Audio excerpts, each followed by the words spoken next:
As you can see, I'm in my new Model Y. There's that panoramic roof. I've had the car for a couple of days now, so I want to give an update. My delivery experience, not exactly that great, but I also knew going in from reading, the forums and watching other people's videos that it's going to leave a lot to be desired. The quality is kind of iffy still, even at this point in the game. The kind of main culprits that I had was that one of the panels was sticking out a lot, even to the naked eye. Even, if I wasn't like scrutinizing the vehicle, it was glaringly obviously that it was not correct. When I talked to the sales advisor or the delivery advisor, he kind of made it seem like they could take a look at it, but it might not necessarily be fixed, that it might be within spec. So that was kind of disappointing because it was really bad just compared to like a Model Y, just a row over where their panel was flush with the body and this one was just sticking out. There was also like grease on some of the back of the seats. I mean, they just wiped that up, but I feel like that is something that they should, take care of before delivery. It wasn't like in an inconspicuous spot. It was like on the back of the seat, kind of in a couple of areas, which, kind of gross. Also the car was a little bit wet, but I think that was due to them power washing it. So I'm hoping, next time it rains or if I take this through like a normal car wash that I'm not going to be getting like water inside the car.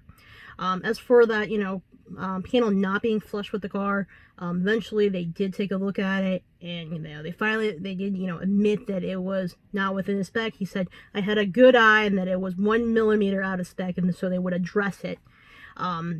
It was kind of a iffy situation because he said it could be something they could take care of within an hour or it could be several hours. I might even have to reschedule delivery. And I don't know if that was, real or it was just kind of a line that he was feeding me so that he could underpromise and overdeliver. Ultimately, they ended up fixing it, within the hour. So that was great. The issue after that was that my trunk would not latch all the time. And I've heard a lot of other Model Y owners have problems with their trunk not latching and, they have to manually close it themselves. It was actually a really easy fix. I don't actually know how to fix it, but basically they had to fix the bolt where it latches on at the bottom. I don't know, but it sounds like it should be an easy fix. So, if you're a Model Y owner and your trunk is not latching, it sounds like they can fix it pretty easily. So I would suggest, scheduling for service through your app or something. So I had to pick up the car about an hour away, kind of an unfamiliar area. So it was kind of an experience driving back. I used the cruise control or the TAC on the way home, and it worked really great. I was on this unfamiliar road where the traffic pattern is way different than what I'm used to. You can go from 0 to 75 pretty commonly because they have kind of like on-ramps that people are waiting at lights to enter the highway. So sometimes there's a lot of traffic and you're basically crawling. So the TAC worked great. It would speed up when we were moving and it would stop when we were, obviously stopped. I turned it off a few times because I didn't want the car to cut off someone that was trying to merge. And there were like a couple of times where it kind of got iffy where I thought maybe it wasn't going to stop in time. It probably would have. I really did wish I recorded kind of that drive to really give you my first initial impressions. But overall, I thought I did a really good job. At one point, I was, at a standstill, kind of really stop and crawl traffic because of an accident.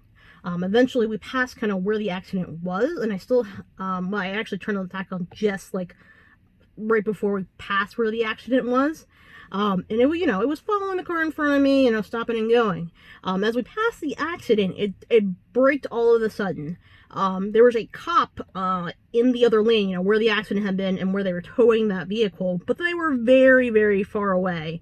I'm not really sure if it just kind of braked automatically because it was a person or because it was a cop. I'm not really sure. So, that was a little kind of sudden and I had to, take over and, speed up so I would get out of the way. After, waiting probably like 15 minutes, maybe 20 minutes to get through that section, just due to that accident. So far, I finally got to installing the giant screen protector. You can see I've got all this mess here, but it looks good. Well, I don't know if you can see it because I can't see the front of the camera now. I probably should have did that day one, but luckily I haven't done any scratches or anything to it, and the screen protector, I think I've gotten it on without any bubbles. The next thing is obviously to tackle that center console and that glossiness, but I will probably make a separate video for that, and then I'll probably give you some more more long-term ownership opinions, I guess, in my next video.